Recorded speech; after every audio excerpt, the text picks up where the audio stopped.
All right. Let's get this show on the road, huh? So, I'm assuming that most of you are probably aware of the fact that, last week, I think it was I think it was not just this past week, but the week before, I believe it was Frank Turek, or as I call him, Tank Frurek, of Cross-Examination, had William Lane Craig on and Stephen C. Meyer on to discuss the soundness, or rather, is the cosmological argument, the Kalam Cosmological argument is what they're talking about, because there's different kinds of cosmological arguments, still sound. And so what we're going to do is we are going to take we're going to take a look at this video. It's about an hour and a half long, so we'll probably be here for 7 hours. No, we won't be here for that long. But we're going to take a look, and we're going to see is the cosmological argument still sound. So let's just jump right into this. In the beginning, God created the heavens and the earth. Ladies and gentlemen, is there sufficient evidence to believe that Genesis 1:1 is indeed true? Or do we just take it on faith? Well, there's something out there, as you all know, called the Kalam Cosmological argument.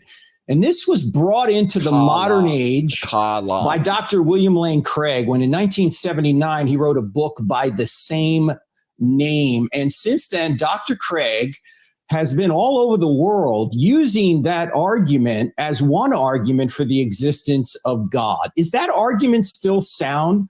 What has happened in recent years regarding that argument? Well, we have two of the best that Christianity has to offer today to talk about that argument. One is Dr. All I'm going to say is maybe you might get away with saying that Dr. Craig is some of the best that Christianity has to offer, at least today. Stephen Meyer,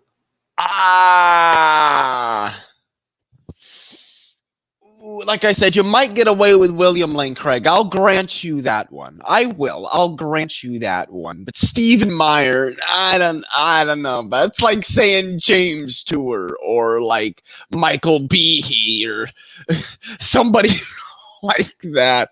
It's William Lane Craig himself, whom, ladies and gentlemen, he has probably debated more people, more atheists and agnostics and skeptics than anyone else in the past 40 or so years. So it's a great privilege to have Dr. Craig. You all know of him. Go to reasonablefaith.org if you don't. And also, Dr. Stephen C. Meyer will be on this show today. Dr. Meyer, as you know, has written 3 seminal books. The latest is called The Return of the God Hypothesis. And Dr. Meyer has his view of the cosmological argument as well. So Steve and Bill will talk about their own ways to get to the cosmological argument. And we'll also look at objections to that argument. And then we're going to take your questions. So let's start with Dr. William Lane Craig, all the way from the area of Atlanta, Georgia. Bill comes to us today. Bill, how are you today? I'm doing great, Frank. Thanks for having me on the show. Well, it's our privilege to have you on, and it was great seeing you just a couple of months ago at ETS. We had a great discussion there, and I'm looking forward to another one today. Bill, let's go back to 1979. You wrote a book called The Kalam Cosmological Argument, and in my view, that little book brought this argument, which actually is an older argument. It brought it into the modern age, and ever since then, people have been talking about this argument. What prompted you to write that little book, The Kalam Cosmological Argument? Well, it was due to the fact that I read a book by Stuart Hackett, published in 1957, entitled The Resurrection of Theism. And I credit Hackett with bringing this argument into the modern age.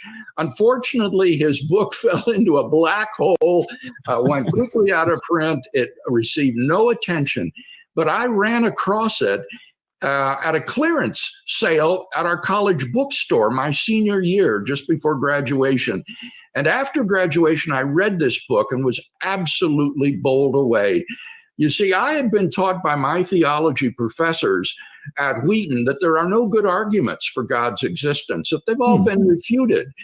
And although that seemed counterintuitive to me, I had great respect for my professors, and I thought, well, when they say there are no good arguments, that they must be right.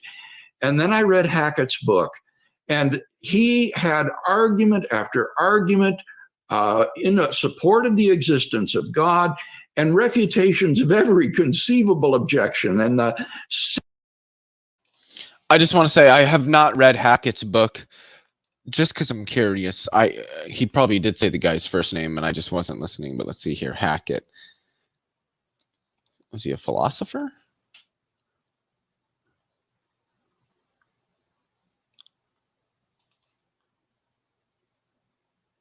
I don't think it was that guy. Anyway, let's just continue.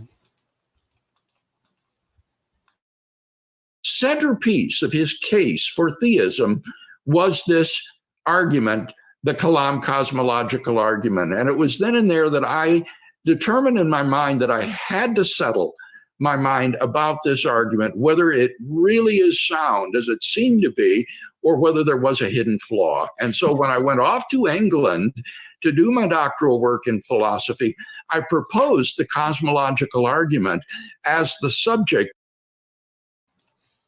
Yeah, honestly, I agree. I don't think that somebody at a theology institution is going to just straight up off the cuff be like, yeah, there's no good arguments for the existence of God.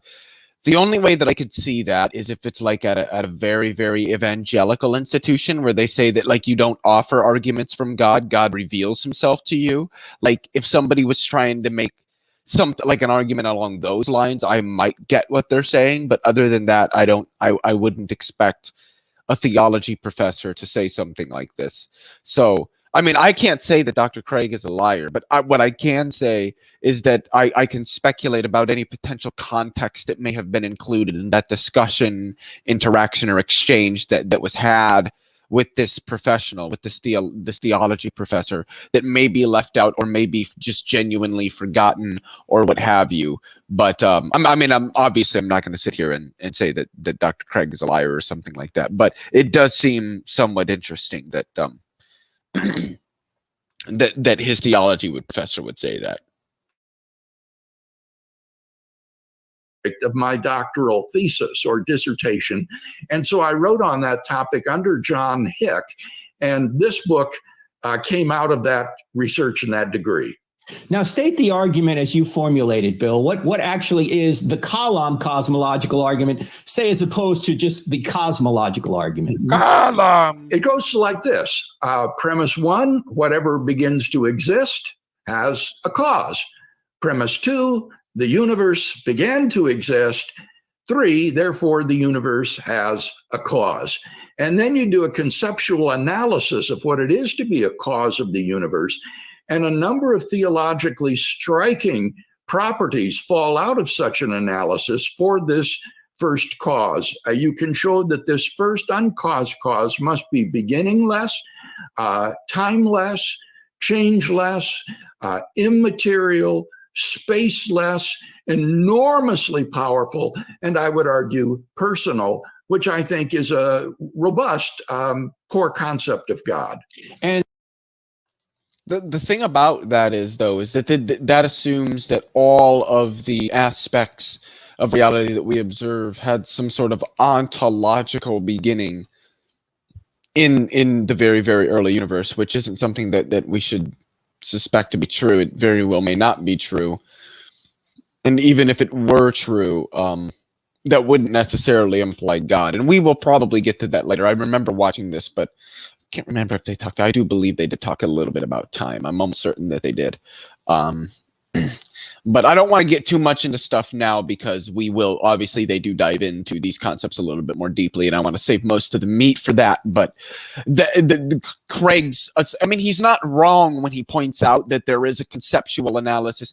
If we do suppose, say, the A theory of time, and we do suppose that the universe ontically came into existence, like in an ontological sense, at the Big Bang, and we suppose the conceptual analysis that we have, then everything that he has said would technically be accurate. But there are a lot of assumptions there. However, I do want to point out that he's not wrong in that there can be a conceptual analysis performed given the particular assumptions that somebody takes with respect to the origins of the universe. And I know the approach you took from the beginning, Bill, was a philosophical proof of the cosmological argument, philosophical evidence. What would be an example of the philosophical evidence for the cosmological Kalam cosmological argument extends all the way back to about AD 300, and then was debated right up through the Middle Ages to the time of Kant. And obviously, those thinkers did not have scientific arguments for the beginning of the universe. And so they pressed philosophical arguments against the possibility of an infinite regress of events in time, a beginningless regress of events. And it was those arguments that I picked up on and that came to form the centerpiece of my argument for the second premise, that the universe began to exist. But in the course of my work in Birmingham, I discovered that there were remarkable scientific correlations with this premise as well. And I began to study contemporary cosmology. And to my astonishment, I found that the paradigm among contemporary cosmologists was that, in fact, the universe is not past infinite, but had a beginning a finite time ago. And I wrote that up in the dissertation. When Professor Hick read the dissertation, he told me later he took it to a physicist at the university and asked him to read it and give his opinion. And the physicist came back to him and said, everything he says is correct. And Hick said to me, why don't the theologians know about this?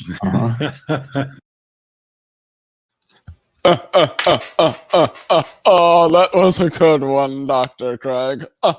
Anyway, doing my best hearty white guy laugh.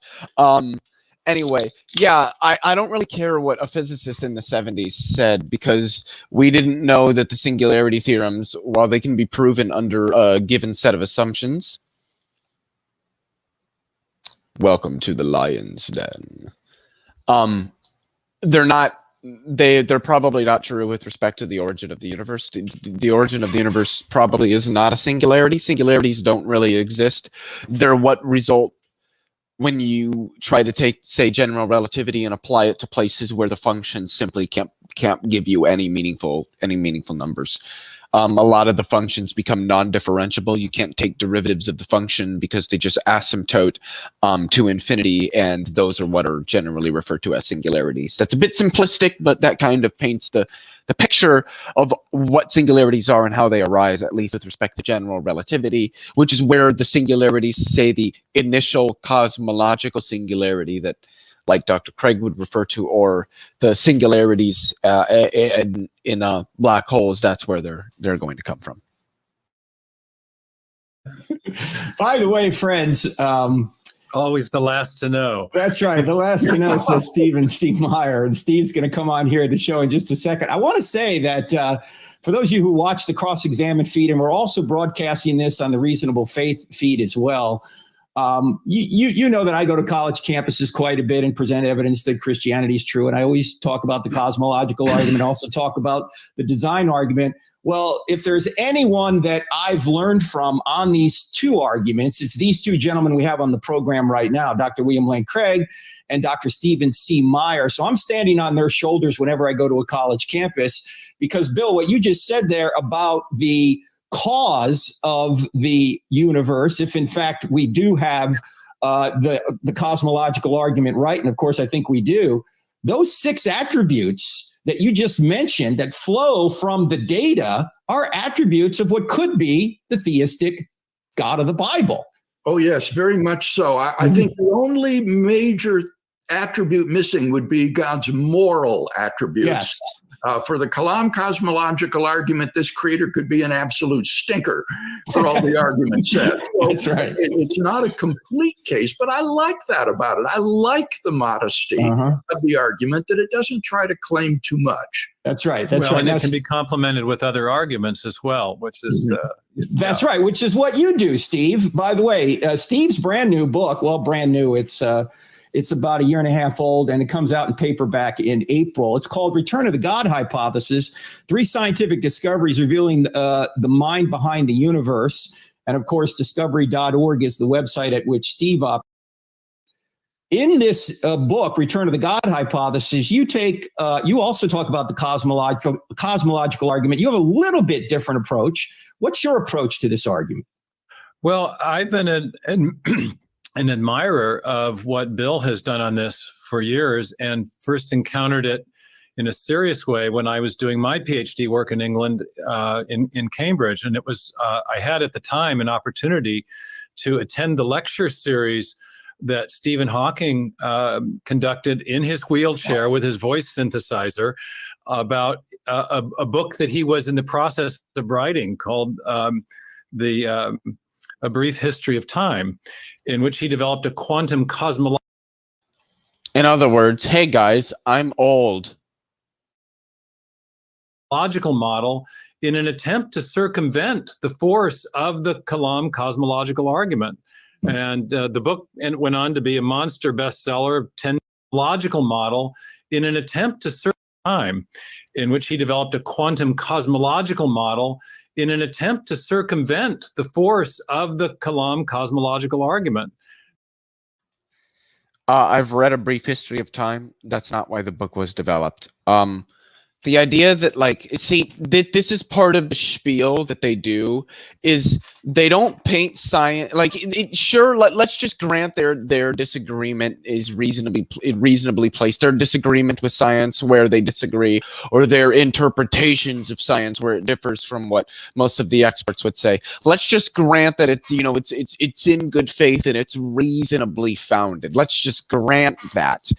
Notice how it's never, oh well, this is what I think about this. And these scientists, I just think they're mistaken. I think that they've kind of come to the wrong answer. It's always, oh no, it's they're trying to hide from God, and they're trying to avoid the obvious evidence for God's existence. It's always that it's a direct, that it's a concerted effort to sort of reject those notions, rather than that it would be just that the scientists are mistaken. And that's granting that their objections, their disagreements, and their interpretations are charitable and meaningfully founded, which I don't think is true.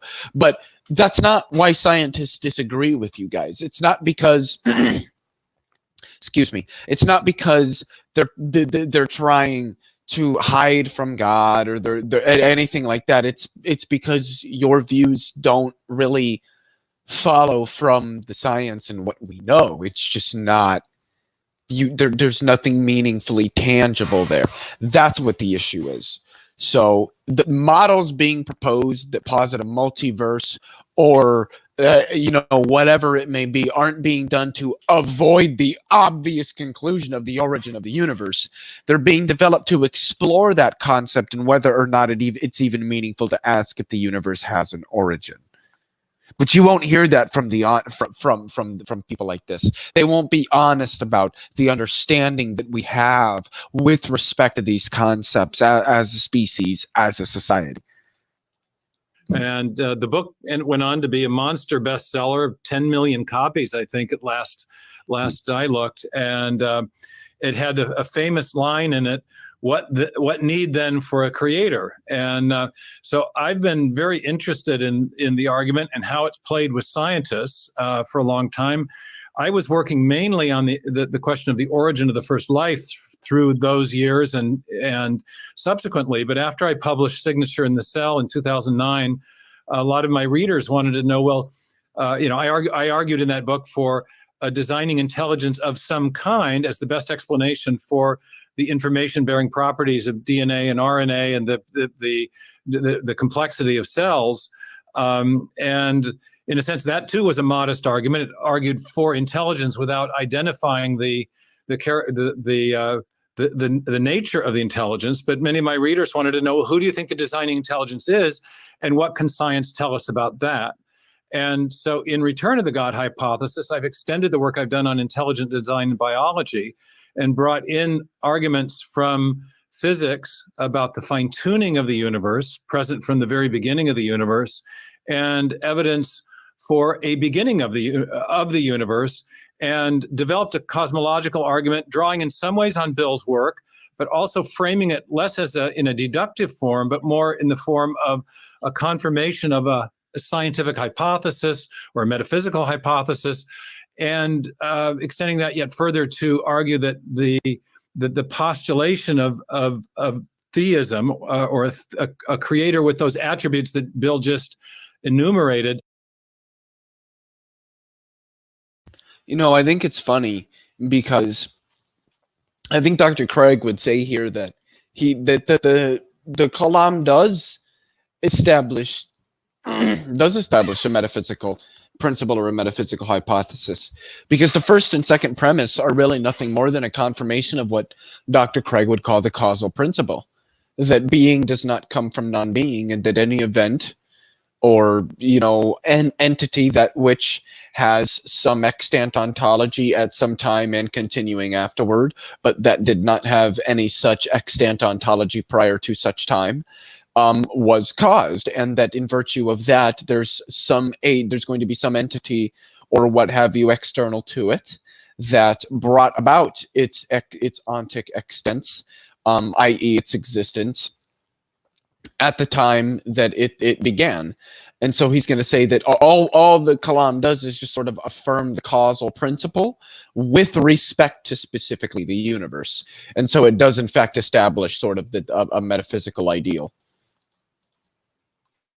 It best explains the evidence that we have for a beginning of the universe. So in an argument of that form, it doesn't take a deductive form and two premises and a conclusion and then an analysis.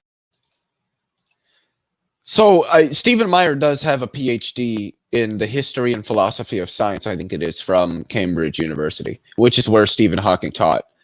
And that's why he brought it up, because he was probably attending Cambridge when he went to go sit those talks by Hawking. But he does actually have a PhD. Stephen Meyer actually has a credible degree. He just does fuck all with it. That's what the problem is. Analysis of the causal the cause that you conclude in the conclusion. Rather, what it does is it postulates a causal explanation and then compares the explanatory power of that postulation, in this case, what I call the God hypothesis, with alternative metaphysical hypotheses, whether that be pantheism or materialism, scientific materialism / naturalism, or deism. And in arguing, in making a cosmological argument, I argue that something like either a deistic or a theistic creator provides the best explanation for the evidence that we have that points to a beginning of the universe. And then one further move. See, my question there would just be, in virtue of what? I don't understand what kind of physics would we expect to see if the universe were created by the will of some divine agent, or let's just say intelligent agent? Let's remove the concept of divinity.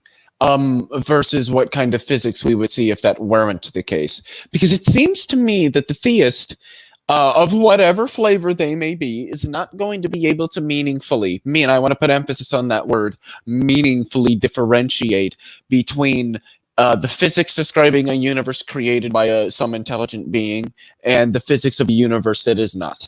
And I think that what that means is that there isn't going to be much of a predictive expectation with respect to the notion of the universe being created by some intelligent being, because no matter what we discover about the universe and its structure and whether it has a beginning or not, it could always be argued that that universe was created in that way by an intelligent being. And so it seems that at best, theism can accommodate some of these like postulates and empirics and what have you. I'm willing to grant them that, but it doesn't predict them. That's not to say that theism doesn't make any predictions. I think it does, but I think in a lot of areas, particularly with respect to science and more the empirics, theism merely accommodates. It does not actually predict. It doesn't provide predictive expectations. In this type of argument, you will always have to address counter arguments, and so and this is where my introduction to Hawking's work came in. Is there has been this perception in the scientific community that despite the rigor of the case for the cosmological argument, as expounded by Bill and some others, that Hawking and these physicists developing their quantum cosmological models have essentially circumvented the force of the argument from a beginning, either by showing that there wasn't a beginning, that we had a no-bounded universe was Hawking's proposal, or by, as Lawrence Krauss and Alexander Vilenkin have argued, that we can explain the universe from nothing, out of that beginning, but from nothing without a transcendent causal agent or an external creator.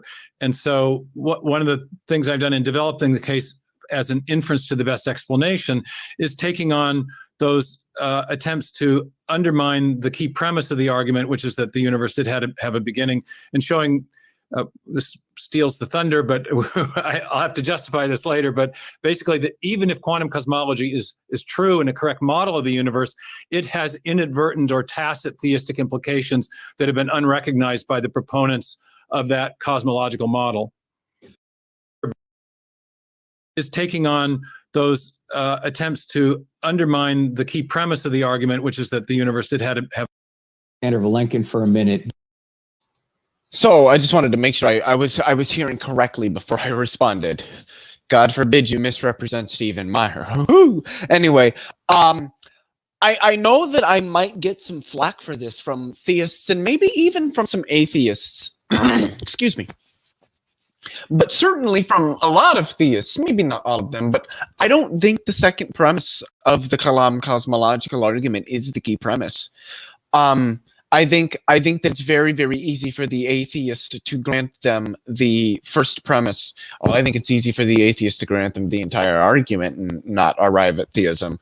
But nevertheless, I think it's okay. I think an atheist can grant the second premise. I think the key premise really is the first premise, because I think there's two tacit assumptions in the first premise of the argument that really round off what the argument is, and that if either one, let alone both, of those assumptions is rejected, the first premise of the argument is simply going to fail. And the first one of those assumptions is that there's some form of tense realist or a-theoretical view with respect to time, that the tenses of time are real features of the world and not merely conventions of human experience. And then the second one would be that that's what's sort of referred to as, by at least Dr. Craig and a couple of others, the causal principle, which is supposed to be a metaphysical principle, extending beyond merely the physical natural world, such that causality isn't a thing that would necessarily occur only with respect to physical substrates and relations, that it can extend beyond that. Neither one of those with respect to physics and the philosophy of physics is lended any meaningful support at all. And with respect to metaphysics, I don't think there's much support for either of those two contentions either.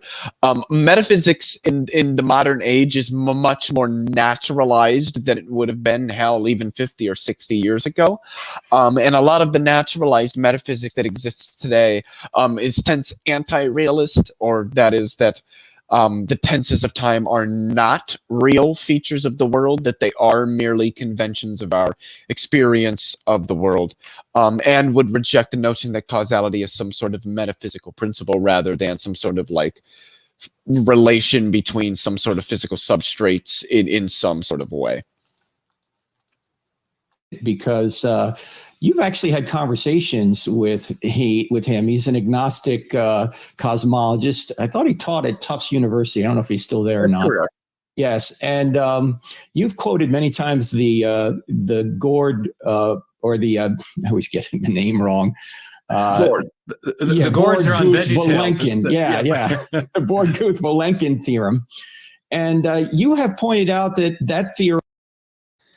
Hey guys, have you ever heard of the Gord-Booth-Vilenkin theorem? As he has, points to a beginning to this universe.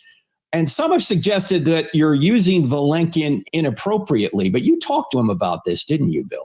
Oh, yeah. I mean, both I and Jim Sinclair have corresponded extensively with him about this.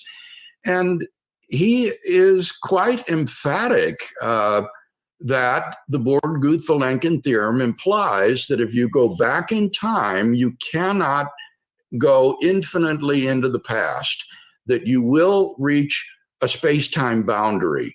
And he argues either there was something on the other side of that boundary or there was not. If not, then that boundary is the beginning of the universe. If there was something on the other side, then it will be this regime described by the yet-to-be-discovered quantum theory of gravity that Steve just referred to, in which case that regime will be the beginning of the universe. But in either case, the universe began to exist. And the strength of Vilenkin's work, I think, is that he examines in considerable detail every conceivable alternative cosmological model and shows their empirical inadequacy in terms of trying to have a past eternal universe. Why do you think he's agnostic then, Bill, if it points to a beginning? So while Dr. Craig was speaking about that, because there's some things there that aren't quite correct, I was looking for a couple of clips to sort of round off the point that needs to be gotten at here with respect to that. So I'm going to let them go for just maybe another 20, 30 seconds while I finish getting these clips ready, because they really, really help round off this point that I'm going to make. Why is he saying, well, I don't know if there's a creator out there then? Well, I can't psychoanalyze him. I don't know him that well. I don't know all the personal factors that might go into his agnosticism. But ostensibly, at least, if you ask him, he will say what Steve just said, that the universe came into existence from nothing. And it does not need to have a cause. Something can come from nothing. So that at least would be the intellectual reason he would give, however accurately that represents his own personal feelings. Now, Steve. So, because there's going to be, I need to clear my throat because there's going to be some ranting here. The Borg-Guth-Vilenkin theorem. The first thing that needs to be said about the Borda-Guth-Vilenkin theorem. And I hope I get clipped on this because I guarantee you any physicist that understands it would agree with me. The Borda-Guth-Vilenkin theorem is not a theorem of the origin or the beginning of the universe. It doesn't make any statements about the origin of or the beginning of the universe. All it tells us is that inflationary spacetimes are past incomplete, which is literally the title of the paper. Inflationary spacetimes are past incomplete. And what this means is that if you have a spacetime that has inflated and is expanding on the average throughout its history, that inflationary period will have some boundary in its finite past. You cannot extend the inflating or the expanding region indefinitely into the past. But the theorem doesn't make any statements about whether or not the whole of the space-time could be extended into the past indefinitely, merely that the inflating region of it cannot be extended indefinitely into the past. And to really, again, round off this point, I will let one of the authors of the theorem, I will let two of the authors of the theorem make statements with respect to what what their theorem says. So here's Alan Guth, who you can see listed as the second author here. Theorem, which says that the any expanding region of space-time that has a minimum expansion rate can only go back so far and not infinitely far. So that means that inflation must have had a beginning. It doesn't really say that the universe must have had a beginning. I hope, and I say this in the video there, that where I'm actually covered up. If I hide myself, you'll see me down there. I say it in the video. I hope everybody caught that. I really do. Back so far and not infinitely far. So that means that inflation must have had a beginning. It doesn't really say that the universe must have had a beginning. So there's Alan Guth, and what did he just say? What the theorem says is that inflation must have had a beginning. It does not say that the universe must have had a beginning. But that's not all. That is not all. Let's see what we have here. Inflation must have a beginning. Up until the present time. The theorem proves that inflation must have a beginning. Right? The universe. By the way, this is Alexander Vilenkin, the very scientist that the men that we were just listening to were talking about. This is him. He was an author on this theorem. So we can completely disregard anything and everything Craig says about what Vilenkin told him, and we can listen to what Vilenkin himself has to say about the theorem he helped to author. Let's see what he says and then compare it to what Alan Guth, the other author, had to say. That inflation must have a beginning. Up until the present time. The theorem proves that inflation must have a beginning. Right? The universe as a whole, the theorem doesn't say that. Did everybody catch it that time too? All right. It proves that inflation must have a beginning. All right. The universe as a whole, the theorem doesn't say that. It says that the expansion of the universe must have a beginning. And I argued for. So there you have it. I think that really rounds off that. There were two of the authors, both of them saying that, look, the theorem does not say that like the whole universe has to have a beginning. It says that if the universe has some inflating region in it, such that there is an averaged expansion throughout its history, that has to have a beginning at some point in the history of the space-time. But that doesn't mean that rounds off the whole history of that space-time, that you can't extend it prior to that.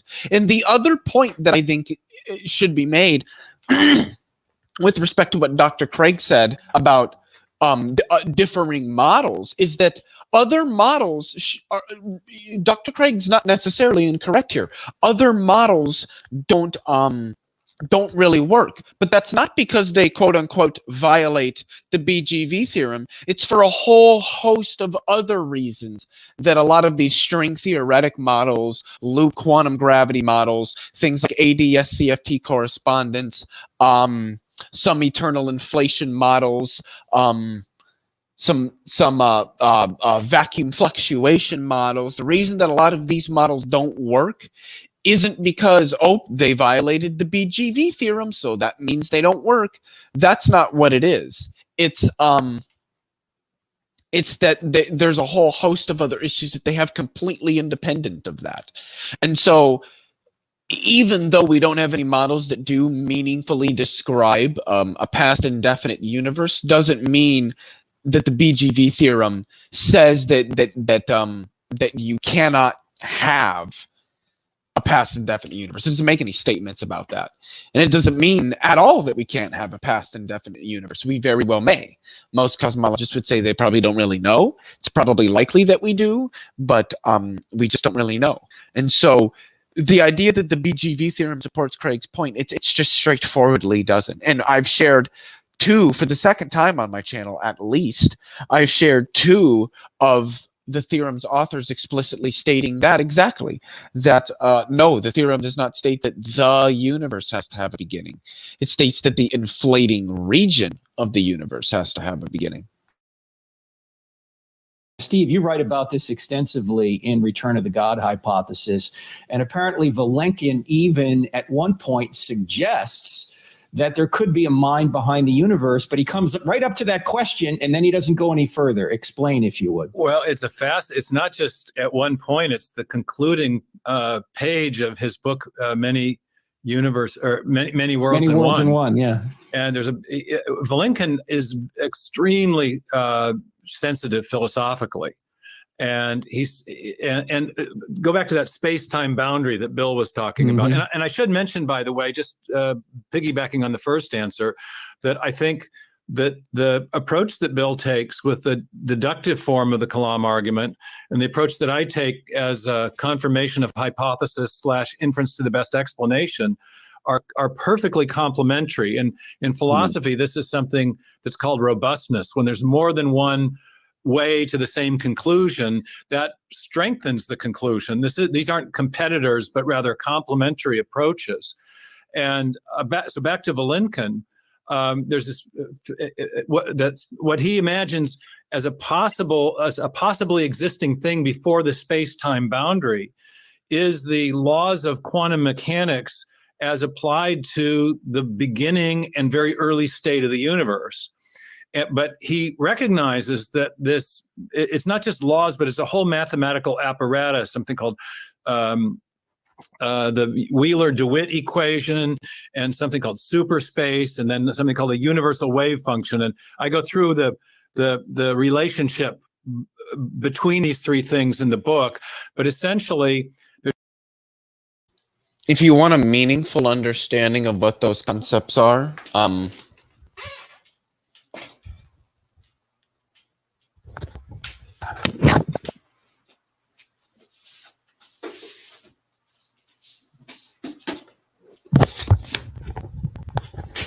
if you want a meaningful understanding of the things that Stevie Meyer here just said, might I recommend this book here?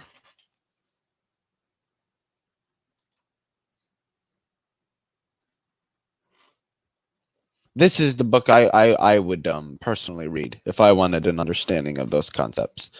Yes, this is live. I would read this book right here. Now, don't read Stephen Meyer's book. That you're not going to learn anything meaningful from. I'm just going to say it. You're not going to learn anything meaningful from Stephen Meyer's book. I think we all know that.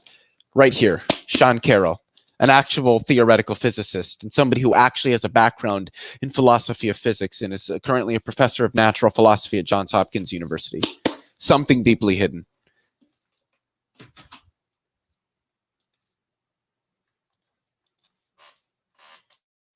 there's a great big equation that synthesizes Einstein's ideas about gravity with quantum mechanics, and it's called the Wheeler-DeWitt equation.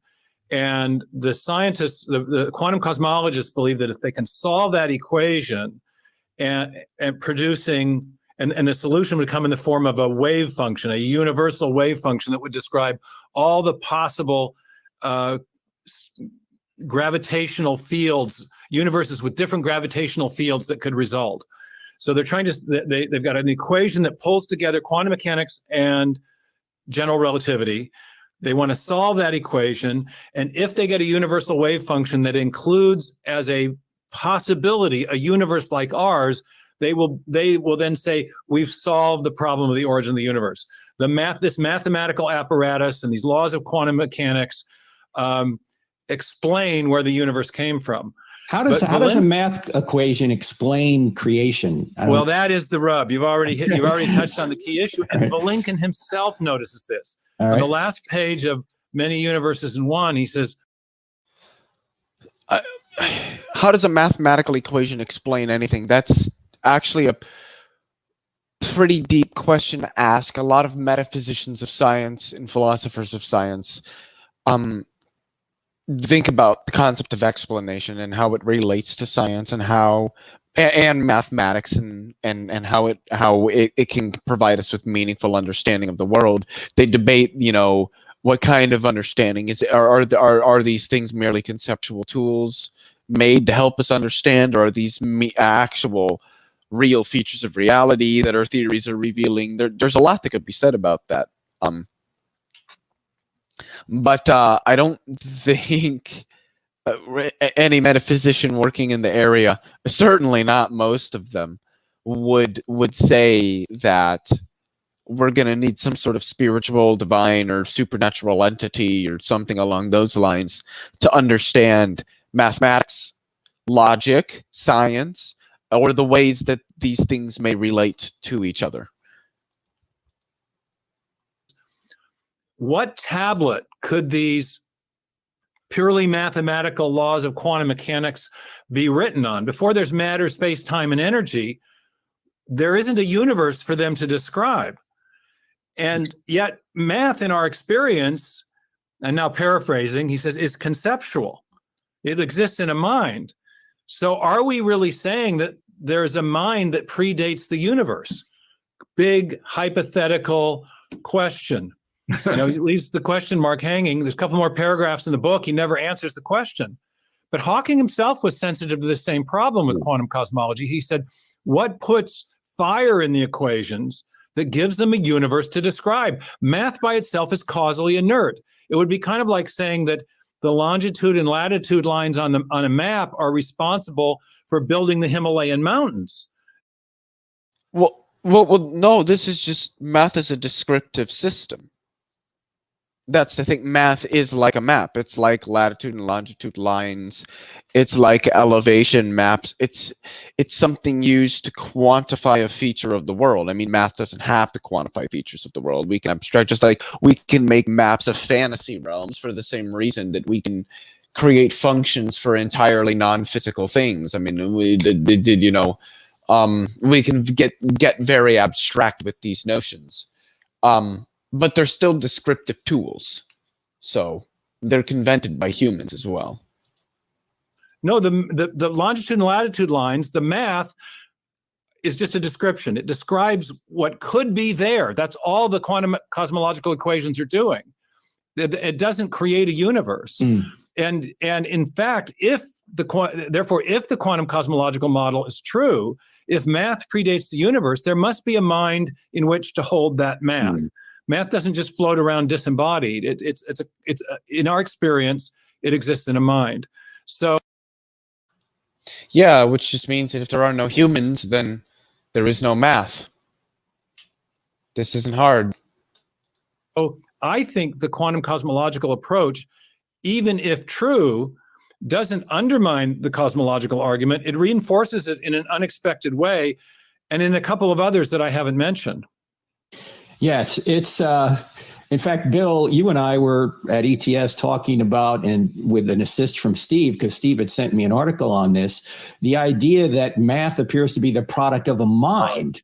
Maybe you can comment on that first, Bill. Well, this came to my mind as I was listening now to Steve speaking. This connects with another very powerful argument for the existence of God that goes by the name the unreasonable effectiveness of mathematics, after an article by Eugene Wigner, a Nobel Prize-winning quantum physicist. And the question Wigner asks is, how is it that mathematics, which, as Steve said, is causally effete, has no effect upon anything, and is pursued a priori for aesthetic reasons without a view toward empirical adequacy, how is it that mathematics applies in such reticulate detail and accuracy to the physical phenomena of our universe? And I'm going to get specific with this and engage with my chat just a little bit. I see Nitty is here. How's it going, Nitty? I have a question for you. Nitty, how is it? Can you tell me how it is that a 9/16 wrench just so perfectly fits a 9/16 bolt? Why is it that a 9/16 wrench will just perfectly fit a 9/16 bolt? This is just mind-blowing. Why is that? It's almost as if we made it to be that way. And Wigner argued that there is no rational explanation for this. He says that the applicability of mathematics is a miracle. It is a gift which we neither understand nor do. Oh, I'm waiting for one of these apologists just to write a book called The Miracle of Math, to talk about how mathematics is a miracle. I have to be honest. This argument is one of the more silly ones for me. Math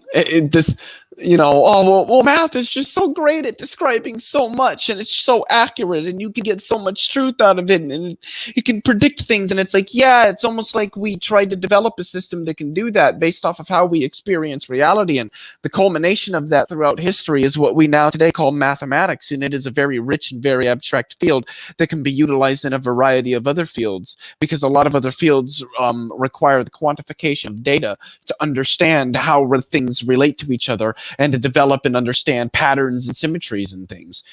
Yeah, it's almost like it's a convented system of the humans, of human society, that is utilized for better understanding the world around us. Yeah. Deserve. Well, Wigner never took seriously the hypothesis that the applicability of mathematics is literally a miracle. And I think that that's the best explanation. So it sounds like Dr. Craig is saying that the uncanny applicability of mathematics to reality is literally a miracle. That's great, Dr. Craig. Literally a miracle. But what do you mean by miracle, Dr. Craig? What is a miracle? Describe its ontology for me, please. The universe was built on the mathematical blueprint of a transcendent intelligence. I don't know how many people will watch this video or see this part of it that will get this joke, but I'm going to make it anyway. A mathematical blueprint. Oh, I'm sorry, I cracked myself up. If you get it, you get it. I'm sorry, I'm not explaining it.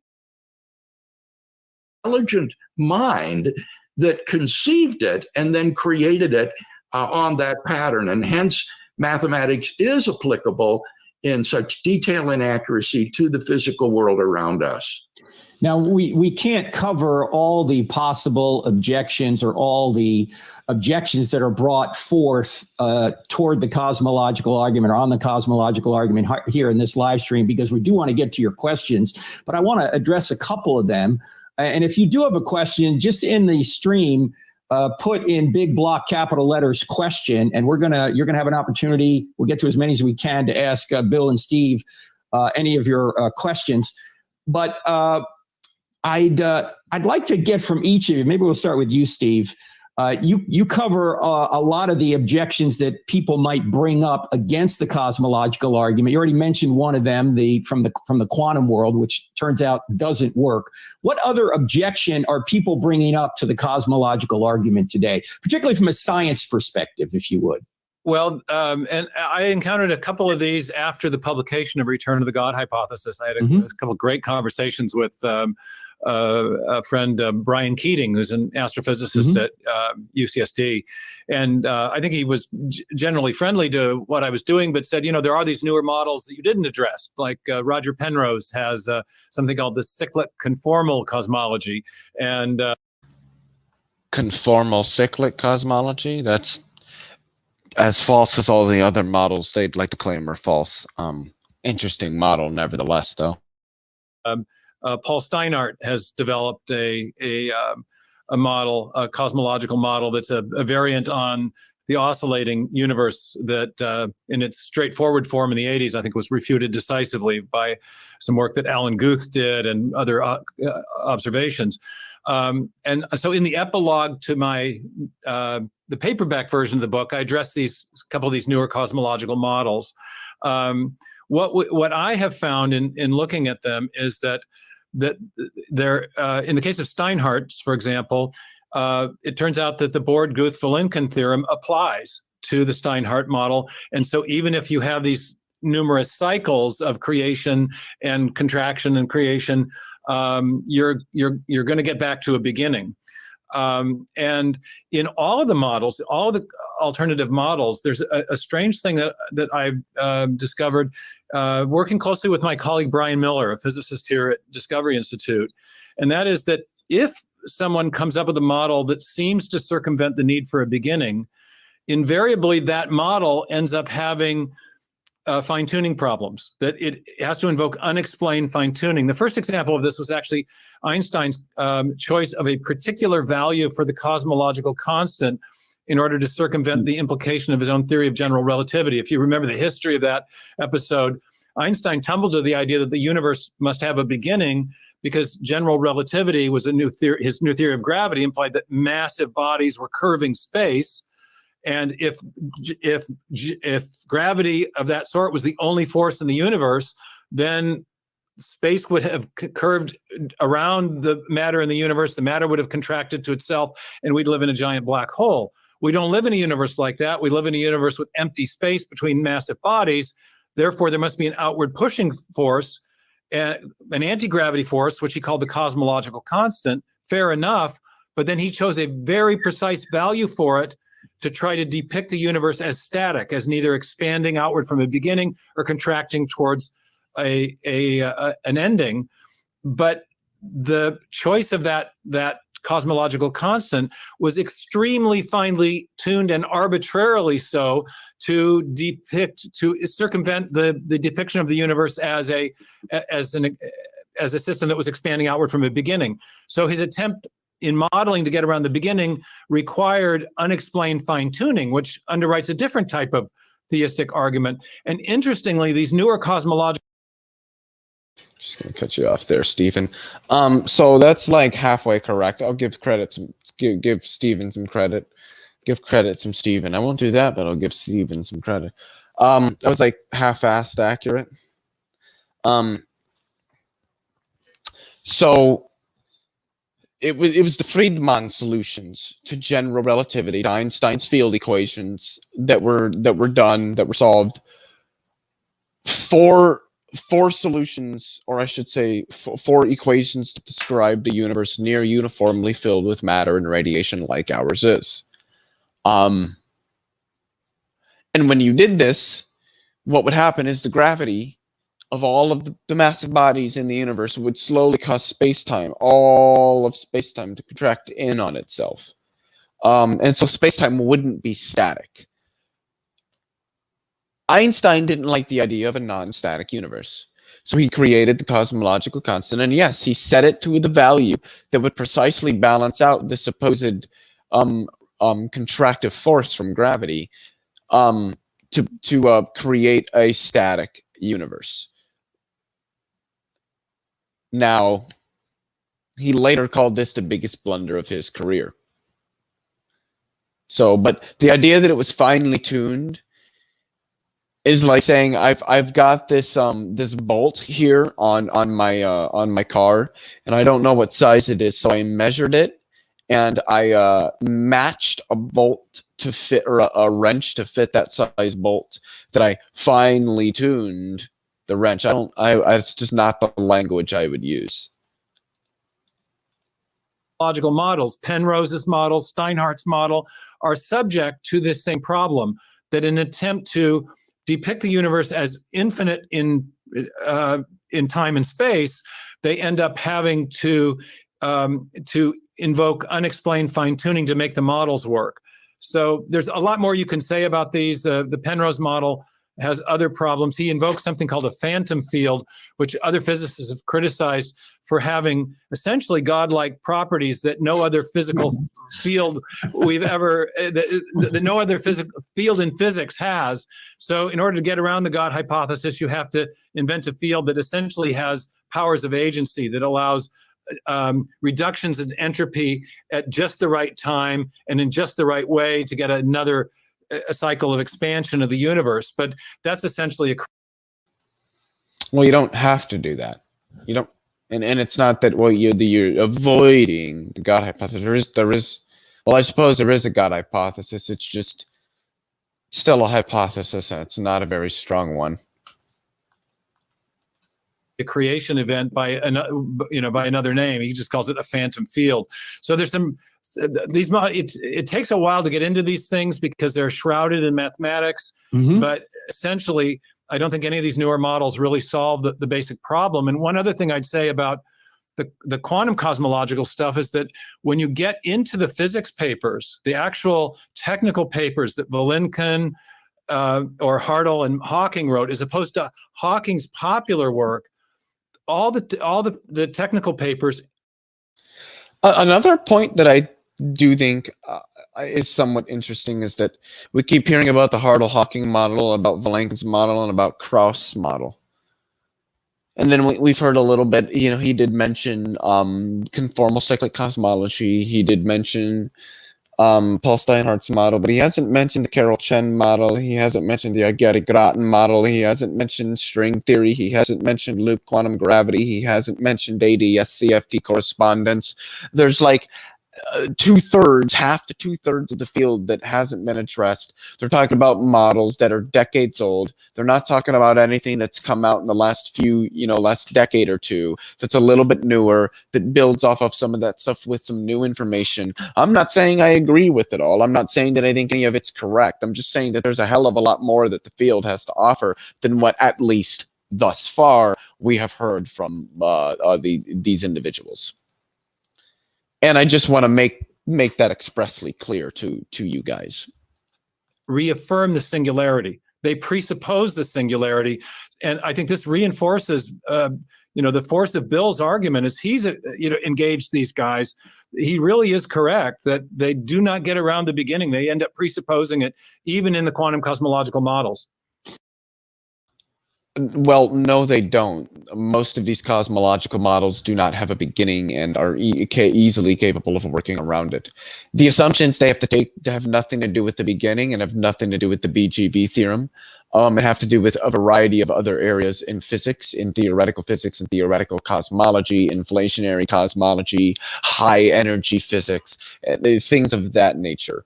And what happens is that they're wrong because some of those assumptions are probably not true, but they're not wrong in virtue of avoiding a beginning. They're not wrong in virtue of not assuming the BGV theorem.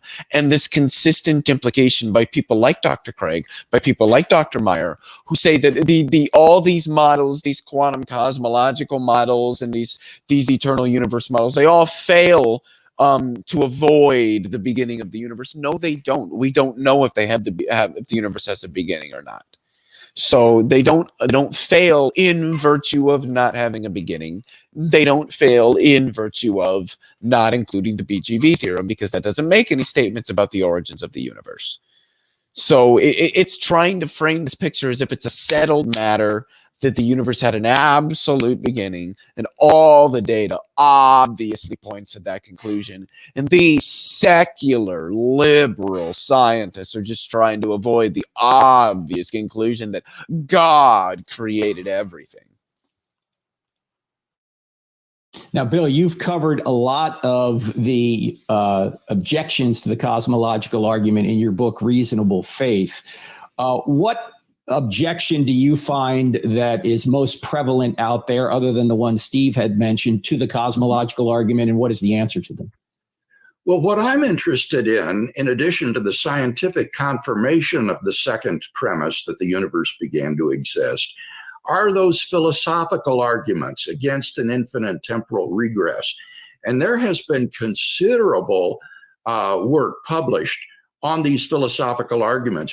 I want to mention a very fine defense of these arguments by the brilliant philosopher Alexander Proust in his book on causation and infinity.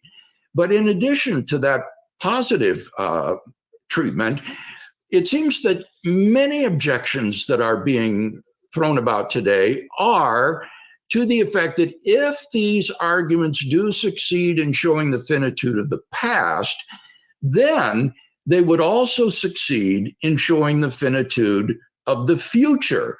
And that would contradict Christian doctrines like the immortality of the soul, the resurrection of the body, the world to come, and so forth. And therefore, I guess the advice would be you Christians better not use these arguments, because you're going to be undermining your own theology if they do imply the finitude of the future. And so the challenge for the defender of the argument will be to show some sort of asymmetry between the past and the future, such that these arguments show the past to be finite, but do not apply to the future. And I think such an asymmetry is to be found in the tensed theory of time, which treats temporal becoming as an objective and real feature of the world, as opposed to a tenseless theory of time, according to which all events in time and space, whether past, present, or future, are all equally real and existent. And I think given this tensed theory of time, which I've written on extensively, that establishes an asymmetry between past and future that will undo these arguments. You can have an asymmetry between past and future in a tenseless theory. There's nothing wrong with that. Differences in the space-time block between different points. Yeah, so I don't think that's a problem. They're talking about like some new objections, but it's funny because a lot of the objections that have been levied in the past like 5, 6, 7, 8, 9, 10 years by a lot of like physicists, philosophers of physics, I can't say I've really heard addressed yet. But let's continue. Let's see if we hear any. I'd like to ask people who believe in the tenseless theory of time, when did you come to believe in the tenseless theory of time? You know? Is that supposed to be a gotcha? This is like saying that because we speak of things as over here or over there, because I can ask, where were you when you came to believe this? That somehow the only things that exist in space are the things that I can immediately interact with. So because I can't interact with the Eiffel Tower in Paris right now, because I'm not in Paris, it doesn't exist in space. Only what is immediately within my spatial presence exists. They're taking the same view with respect to time. So his question is as ridiculous as asking, where were you in space when you came to believe this, to try to demonstrate the point that only things that exist in your immediate presence in space, or only things that are in your immediate presence in space exist, which is obviously false, and it's equally false for time. At one point you did not believe it, and now you do. When did that happen? At one place you did not believe it, and now you do. Where did that happen? So, yes, it seems I don't see any theological or philosophical problem, Bill, with assuming that something can have a beginning and no end, right? I think not, right. I think given the tense theory of time, something can have a beginning, but then go on potentially infinitely. That is to say, endlessly. And in that case, it merely approaches infinity as a conceptual limit, but it never arrives at infinity. Let me ask one objection, Bill, because you get this a lot, and I know you've addressed it quite a bit. Some people will say, well, the law of causality does not apply to... There is no law of causality. Causality is not a law. Any metaphysical views that suppose causality is a law is itself a law, are very fringe. That causality is rooted in laws or regularities is not fringe, but that's a different statement. Does not apply metaphysically. It doesn't apply to the beginning of the universe. It just applies once you're in the universe. How would you respond? I think that construes the causal principle as a physical principle, akin to... Why should we suppose that it's not? To the laws of thermodynamics or Boyle's laws of ideal gases that only apply once the universe comes to exist. But the causal principle is not a physical principle. It's a... We won't get any argument for this.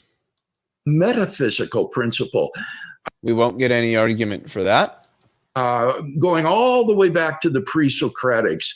And it's because somehow they understood the advanced physics and the naturalized metaphysics that's currently employed. Rooted in the metaphysical idea that being only comes from being. Being does not come from non-being, and therefore it is impossible. Should almost skipped forward. But what if being could come from non-being in non-causal ways? What if it's some sort of grounding relation that isn't causal? Or some sort of supervenience relation or emergence that isn't causal? Like, I mean, so the idea that being does not come from non-being entails some sort of causal relation specifically? What's the argument? Metaphysically impossible for something to come into being without a cause. And that includes the universe as well as things that happen to exist inside the universe. Steve, quite frequently you'll hear people say, well, you're saying that God created the universe, but who made God? Oh, well, that's a really common objection. And I think the new cosmology and these arguments that Bill has developed against the possibility of an actual infinite, both I think help to answer that. My take on that is that every worldview or metaphysical system has to answer the question, what is the thing or the entity or the process from which everything came? Worldview writers call that the prime reality question. Philosophers call that the question of ontology. What is the ground of all being? Every system has to have essentially an uncaused cause. Materialism has affirmed the eternality of matter, that matter and energy are eternal and self-existent. Theism... Well, that's not an entailment of a materialist worldview. Says no, a personal God is eternal and self-existent. Both systems have a prime reality that they affirm. The question is, which of those two postulates as to the ground of all being provides a better explanation of the data that we have about the natural world. Since we have learned that the universe, as best we can tell from observational astronomy, from the singularity theorems, and from the Borguth-Vilenkin theorem, 3 lines of evidence, as best we can tell, had a beginning. None of those shows that the universe had a beginning. The observational astronomy shows that it goes back to a point and then our physics can't describe it anymore. The singularity theorems are not true with respect to quantum cosmology and the origins of the universe because singularities are not physical objects and don't actually exist. They are expected to fall away with the theory of quantum gravity. You might have some physicists that will try to argue that singularities will turn out to be real objects once we develop that theory, but those are very, very few and even further in between. And again, to reiterate, the BGV theorem is not a theorem that says anything about the origins of or the beginning of the universe or whether or not it has one. All it states is that any universe that is inflationary through its history is incomplete, that its inflation is incomplete into the past. That doesn't mean that the whole of the space-time structure is, and we heard from both Alan Guth and Alexander Vilenkin the same exact thing. So neither of those 3 lines of evidence in any way, shape, or form even remotely shows that the universe had a beginning, or even gives us a reason to insinuate that it did. that suggests that matter and energy is a really crummy candidate to be the thing from which everything else came, because matter and energy came into existence. It began to exist in the. And what does came into existence, began to exist mean? That's just confusing. Formulation of the Kalam argument, second premise. And so of those two possible prime realities, the personal God of theism is a much better candidate to provide the basis of all reality, to be the thing from which everything else came. Carl Sagan, if God caused the universe to exist, what does this causal relation look like, and how can we best understand it? years ago said, in his famous Cosmos series, the universe is all there is and all there was and all there ever will be. Well, if the universe is all there is, there can be nothing external to the universe that could cause its existence. But since it did begin to exist, we need It didn't. precisely such a cause to account for its We don't. existence. And materialism or naturalism as a worldview is incapable of providing such an entity. No, it's not. Read the literature. Because before the material universe came, Like, you could read Graham Oppie, you could read like Dan Linford, you could read Sean Carroll. There's a lot of people that have written literature on that. Like, yeah, just read the literature. This is not hard. They're just ignoring anything done in the last like 25, 30 years because they know that it's detrimental to the positions that they defend. came into existence, there was no matter to do the causing. Before we get to the questions from the audience, Bill, I have one further objection that I'd like you to address. And folks, if you want to ask a question of either Dr. Craig or Dr. Meyer, just type in big block capital letters, question. We'll try and get to as many as we can here in just a minute. Dr. Craig, quite frequently you'll hear atheists say, okay, we can't get behind Planck time. We don't know what happened prior to the creation of the space-time continuum. How do you respond? What I say is that you do not need to have a physical description of that early stage of the universe in order to know that the universe began to exist. The cosmology. Why suspect that, though? That doesn't make any sense. From what would you suspect that the universe began to exist? I don't know what you mean by that. If you didn't have a physical description of it, what's giving you that insinuation? Just Charles Misner gave a wonderful illustration of this. He said, it is as though a tiny window shade were drawn over the first split second of the universe, and we can't see what went on behind that shade. But he says, we know that it didn't come out on the other side. So even though you may not have a physical description of that initial split second, we do have good reasons, as we've already explained, for thinking that the universe is not past eternal. You didn't express any good reasons for that, though. That's the thing.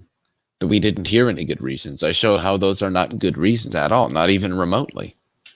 Interesting, for years, atheists believed the universe was eternal, and they had no problem believing that. Now, yeah, for the longest time, so did theists also think that the universe was eternal.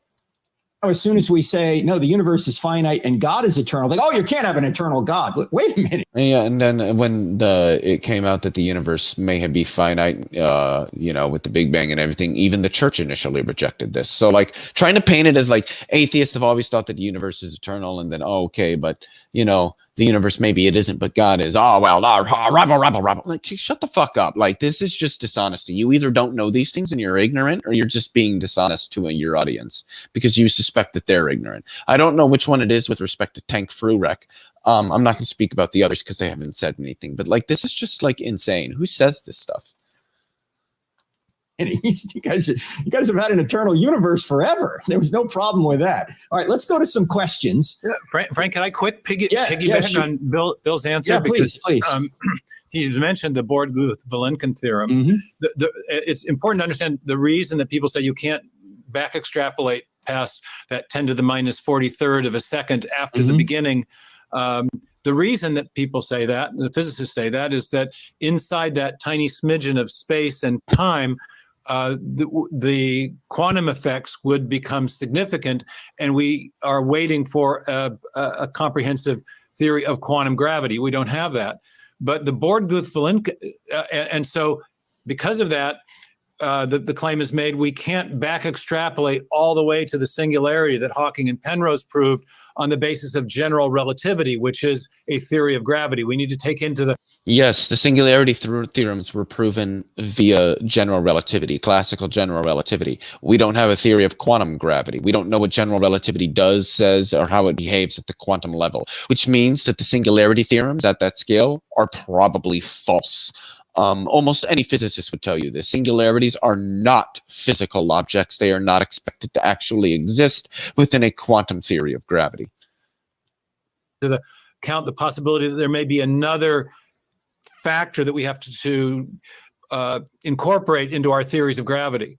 But the Born-Guth-Vilenkin theorem is not based on general relativity. It's based on special relativity. And much like the back extrapolation that astrophysicists have made on the basis of physical evidence, the proof that the Born-Guth and Vilenkin offer reaches a point where you cannot back extrapolate any further. There is a limit, and only in inflating spacetimes. That limit marks the beginning. So we have good of the inflating region of the spacetime. Physical evidence for a beginning, as Bill has said, of the inflating region of the spacetime. Even if we don't have a complete quantum theory of gravity yet. Which may describe regions that exist indefinitely in time prior to the inflating region of spacetime. All right, let's go to... Like, you can see that, like, this is either A, they literally do not understand any fucking thing about cosmology, or it's that they're just being fucking dishonest liars. Now, I'm not going to sit here and say which one it is, but knowing how intelligent these men are, I'd honestly have to tend towards the latter, that they're just being dishonest because they know that their audience is going to hang off every word they say and make no meaningful attempt to even remotely fact check it, or go speak with a professional like I have. The questions, Raphael asks, and we'll start with you, Bill. What do you mean by began to exist in the Kalam cosmological argument, bearing in mind that neither matter nor energy has ever been seen to be created, coming into Wonderful question. Existence? Yeah. I define this expression begins to exist in my published work. Let me see if I can remember it. I say that X begins to exist at a time t, if and only if X comes into being at t. And now notice how vague that is. X begins to exist at t if X comes into being at t.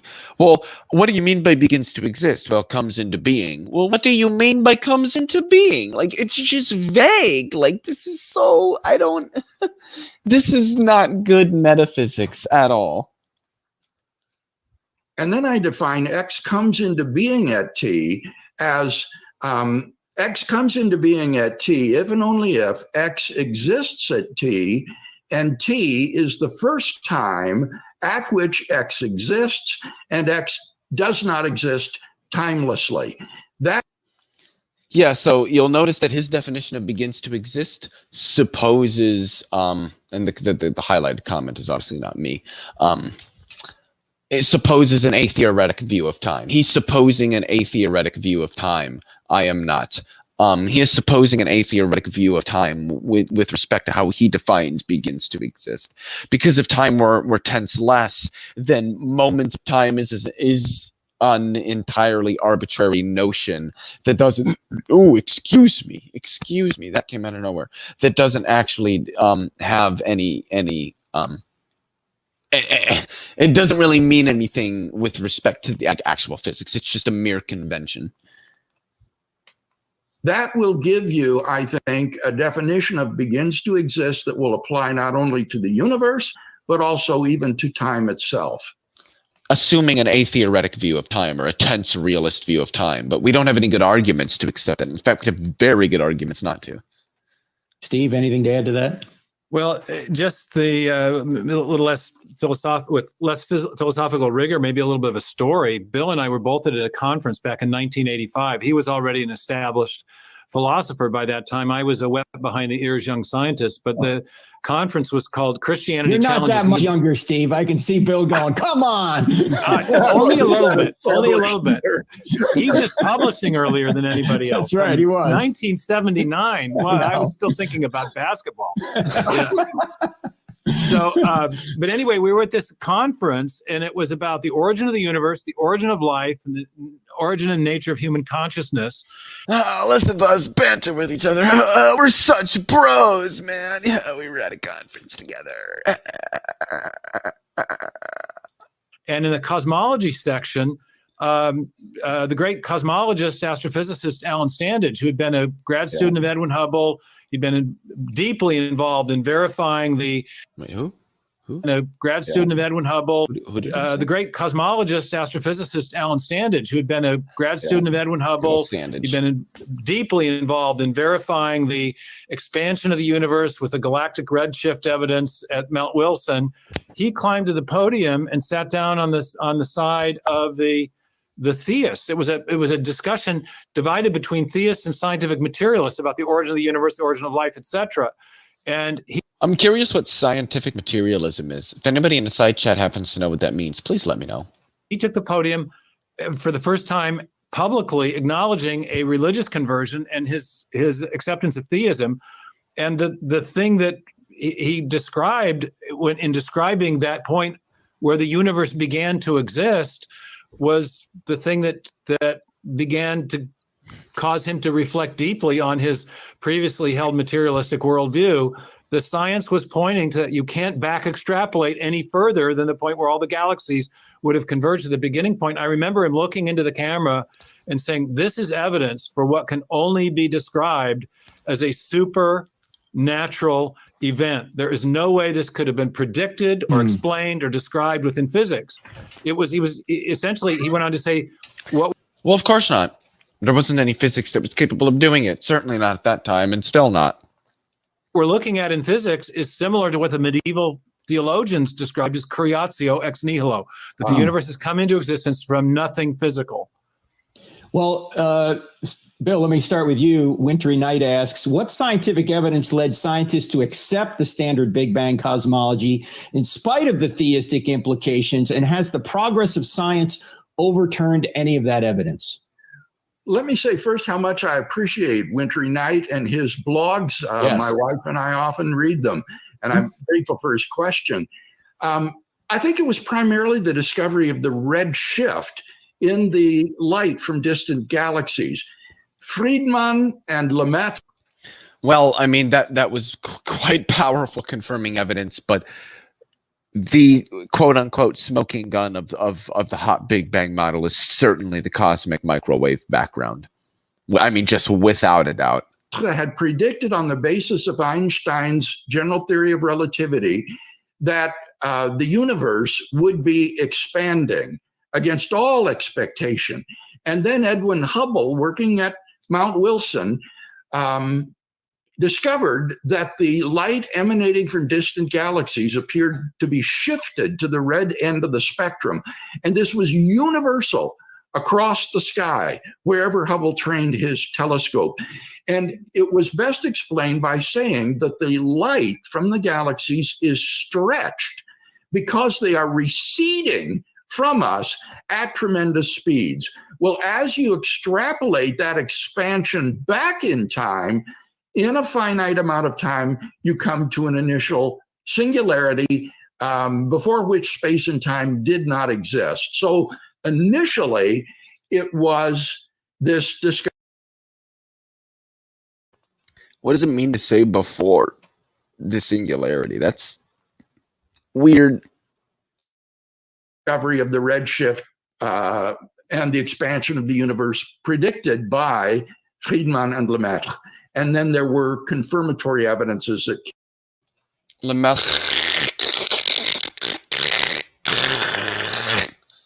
came later. Has there been anything that has come out that would contradict that? Because I've got a couple of questions here about the James Webb Space Telescope, you know, and the social media tried to say, oh, maybe the Big Bang isn't true. So go ahead, Steve. We have a question here saying if a new I'm steady just skipping state. ahead because I don't really care about the whole James Webb thing. I don't want to listen to that. Is the Kalam argument an example of God of the gaps? No, it's not. So I don't really care about that question either. How do we know the creator is the Christian God? Don't care about that. What is the Borde-Guth-Vilenkin theorem? Yeah, let's do that one. Let's do that one. People keep asking a question about the Borde-Guth-Vilenkin theorem. Could either of you describe that, kind of sum up that theory in a couple of minutes? Who wants to take that? I think Bill does a great job of that in one of his books. Go for it. Okay, the idea is that the special theory of relativity, as Steve explained, requires that as you regress back in time, you would reach a point at which you would break through the speed of light, which is impossible according to the special theory of relativity. And therefore, in order to prevent this, there has to be an absolute beginning of the universe, so that this breaking of... Wait, what? Hold on. What? And therefore, in order to prevent... Hold on, what the fuck? Explain. Requires that as you regress back in time, you would reach a point at which you would break through the speed of light, which is impossible according to the special theory of relativity.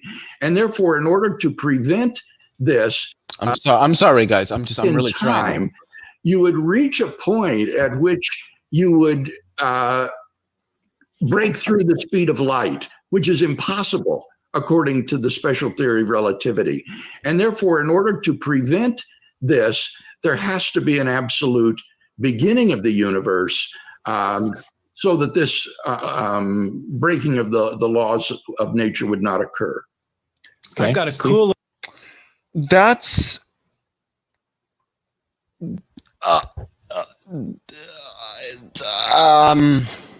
not, I guess, not really the right way to put it. To get to, if we want to speak technically, if I could speak, properly, about what the BGV theorem is saying. What they did is that when you look at the integral of the Hubble parameter, and you take that and you extend it in a past directed, into the past for some geodesic, or maybe it might be for co-moving geodesics. My memory's foggy on that part. But what I know is that when you do this, you'll get to a bound, and that bound equals the speed of light, i.e. there's a boundary, and that you get this in inflating spacetimes. That if you've got an inflating spacetime, or if it's expanding fast enough, if it's got a sufficiently fast expansion over its history, that if you take the integral of the Hubble parameter over, past directed geodesics, what you're going to find is an upper bound on that integral that I believe is equal to the speed of light. There's a boundary in the past of these kinds of spacetimes, but this doesn't mean that that's where the spacetime's existence begins. What it means is that we need a non-inflationary physics in order to say anything about regions preceding this, if there are any regions preceding this, and we don't really know if there are regions preceding this. There probably are, given that there's probably some state that gave rise to inflation. But the idea, and like I showed earlier with the clips from Alan Guth and Alexander Vilenkin themselves, this doesn't make any statements about specifically the universe. It says that inflation has a beginning. It does not say that the universe has a beginning. A little diagram in Return of the God Hypothesis that shows this with a thought experiment involving spaceships. So if people want to dive into it, that'd be a good place. And also, Father Robert Spitzer has a really nice little piece on this online explaining it. So that'd be something to the Catholic philosopher of cosmology. Couple resources for people to get into it more deeply. There is another resource, and that's an online course that Steve Meyer is going to be teaching starting on February 6th called Return of the God Hypothesis. If you want to be a part of that, go to crossexamine.org, click on online courses. You'll see it there. You'll have several, I think 6 Zoom sessions with Steve himself. You can ask him any question you want.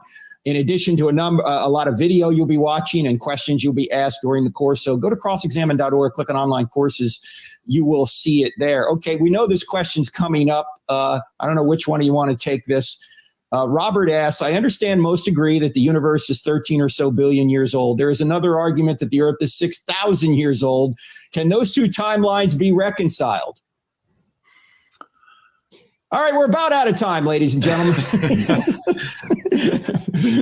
No, I'm going to just say frankly, no. I think that the sooner the Christian community gets rid of young earth creationism, the better. This is an embarrassment for the Christian faith that is creating enormous obstacles to Christian belief among scientifically educated people. The universe is not, and the earth is not 6,000 years old. And there's no reason biblically to think that it is. And therefore, we need to really shed ourselves of this as a Christian community. The thing is, I actually really appreciate somebody like...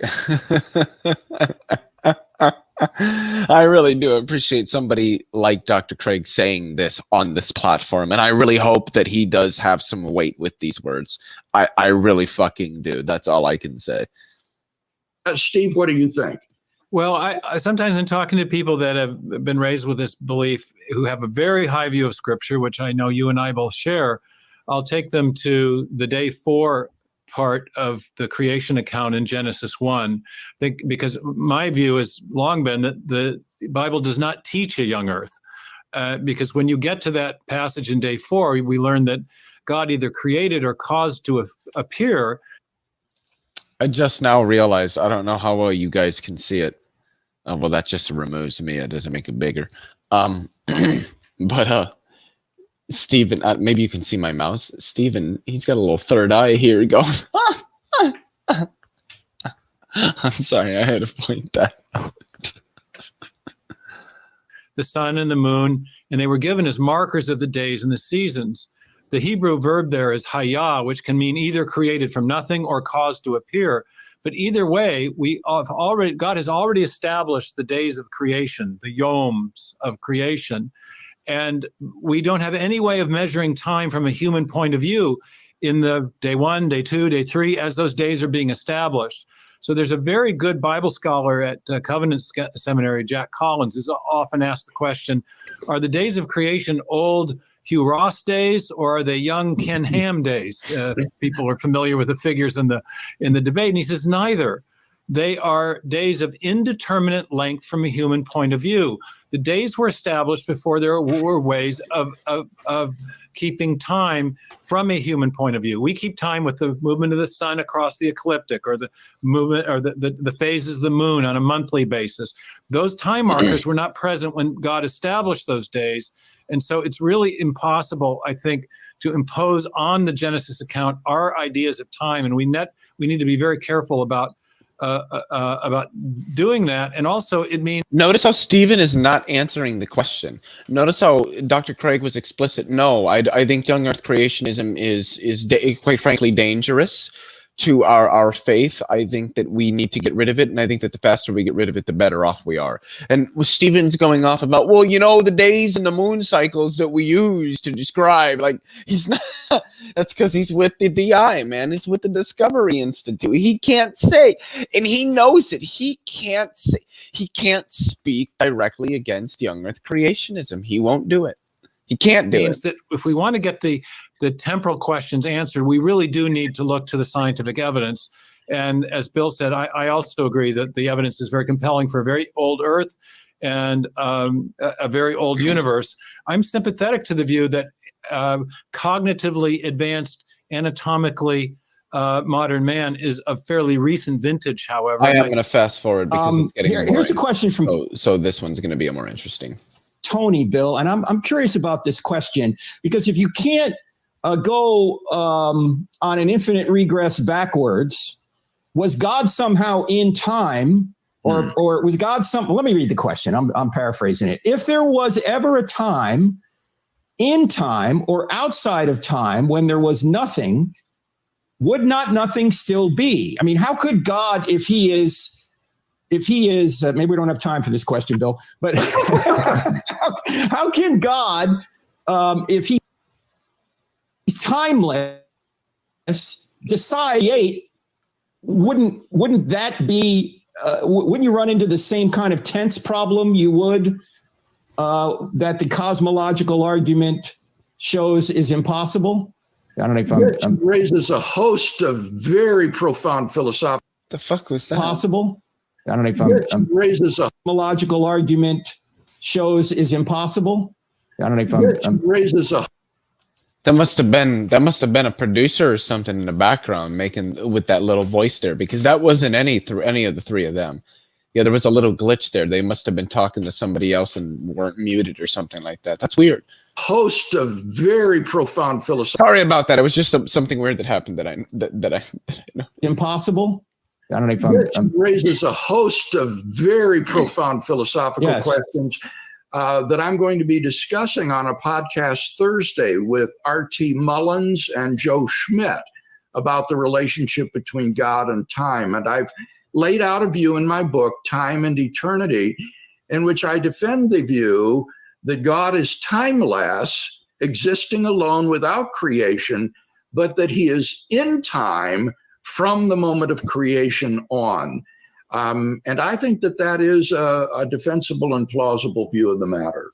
And when you say he's in time, do you mean his actions are in time, or do you mean somehow his essence is in time? If that can be, that God himself is in time, that God is a temporal being, that he has a succession of thoughts in his mind, for example, that he knows it is now 5 o'clock, it is now 5:01, it is now 5:02. So that he has a succession of contents of consciousness, which implies that he is temporal, and he does things in the world as well.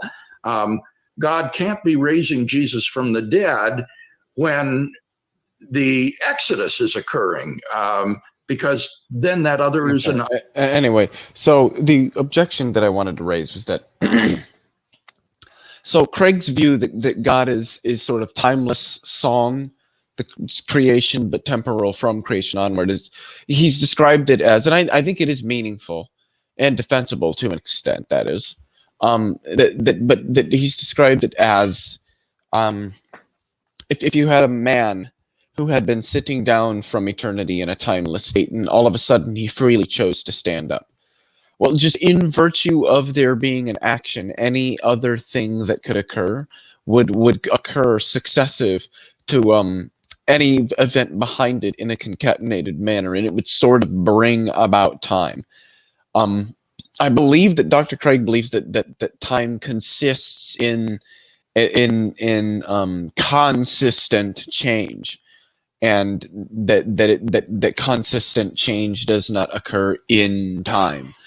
And so God's creation of the universe is the first instance of time. It is the creation of time, and thus there is no contradiction between God's creation of time and time's coming into being. If God's creation of time is an action, and actions require time, how could God have created time? Because if time already existed, then it can't be created. But if it didn't exist and God couldn't create it, because creations are actions and actions require time, well, but if these are both simultaneous with each other, there's no problem. The issue is that supposes, I have an eyelash in my eye, I'm sorry. That supposes absolute simultaneity, that two events are absolutely simultaneous from every frame of reference. Now, I think Dr. Craig might grant that it's not absolutely simultaneous from, in the sense that it's simultaneous from every frame of reference, but that it's simultaneous from God's frame of reference. And since that's the privileged frame of reference, that's the only one that matters. That's probably what his objection would be. But then it would just be on him to demonstrate God's temporal frame of reference, and I don't think that he would be capable of doing that in any meaningful way. An unreal future possibility. So in performing causal acts in the world, I think God also exists at the time at which he causes the effect. So being causally and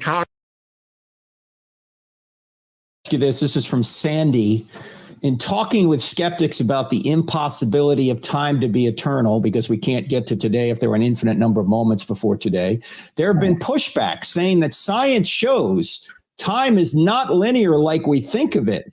Therefore, time can be eternal in the past. I'm not sure how to respond. How would you? Well, that makes no sense at all. How could time be eternal if it's not linear?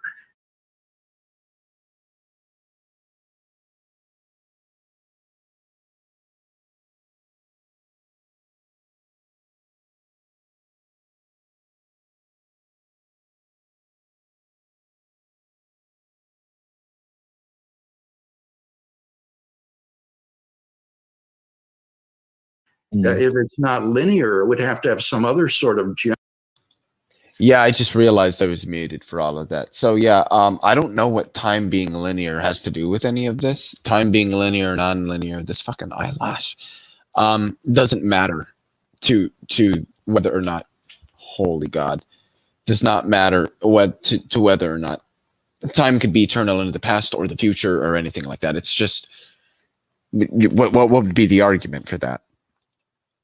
geometry like circular, in which case it would be finite. So the hypothesis doesn't even make sense. But in any case, the geometrical structure of time is not something that can be decided scientifically. Exactly. Science has nothing to say about a question like that. No. Well, that's just false. The quote-unquote geometry of time science already tells us about. We see that in general relativity. So both Stephen and Craig, William Lane Craig, are just wrong there. Well, this is a metaphysical hypothesis, and he needn't be intimidated. Well, and science also shows us that the fundamental physics that we have is symmetric in time. It doesn't matter which direction you're going, but time also, or physics also shows us that it also verifies time dilation and thereby the tenselessness of time. By it. Hey, Bill, can you just do me a favor? I'd love to hear your response to this or your recollection of it, because the first time I ever saw you debate was live in Atlanta, Georgia in April, I want to say, of 1998. And you were debating a man by the name of Atkins, Peter Atkins. And you've debated him too, Steve. Peter Atkins is kind of grumpy, we all know. And and Bill Buckley was the moderator. Yeah. And I just recall this debate where Buckley introduced you, and he said Dr. Craig is representing the Christian position. Then when he got to Atkins, he said representing the devil. Dr. Peter Atkins. Anyway, there was a point in the debate, Bill. I don't know if you can recreate this answer, but it's debate gold, where Atkins said, "You don't deny that science can explain everything, do you?" Do you remember your 5-point response? Vaguely, yes. Atkins is scientistic. Yes. Not scientific. He's scientistic. He thinks that the only source of knowledge is science.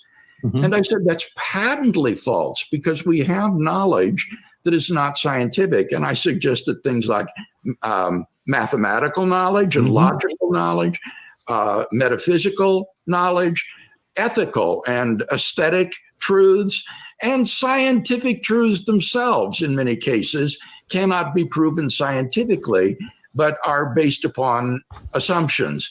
And so it's demonstrably false that science is the only source of knowledge and truth. Yes, it was a 5-point takedown, to which Buckley looked at Atkins and said, "Put that in your pipe and smoke it," because he was totally rooting for you, Bill, the whole way through. Yeah, he was very biased, but completely impartial moderator. That's right. It's a classic debate, ladies and gentlemen. Look for the Craig Atkins debate, and you will enjoy that back and forth. Steve, what are you working on now, and where can people learn more about what you're doing? All right, so I think that wraps up that discussion, so we can just end it there. So I think what we've learned in this episode of Apologetics Analyzed is that the apologists are still utilizing the same arguments they have for the last 20, 30 years or so with respect to, Kalam style cosmology, these finite past, first cause style cosmological arguments from the beginning of the universe or the finitude of the past. There's got to be some sort of first cause, like the Kalam. They're using the same arguments. They're making the same points. They're working from the same positions, and that both physics and metaphysics have moved beyond it in ways that just don't provide them, not that they necessarily ever did, any meaningful or substantive support. I think what we've also learned is that the Kalam cosmological argument is not sound, and I would argue that it's not sound. I think that both the first premise and the second premise can be effectively shown to be false, and where it is a valid argument that if they were both true, the conclusion would follow. They are not both true. And so in virtue of that, I think that we can conclude that the Kalam cosmological argument is valid, but it is not a sound argument. And that's where I'm going to wrap it up for this episode of Apologetics Analyzed. Y'all people stay classy. And as always, through reason do we progress. I'll see you in the next one.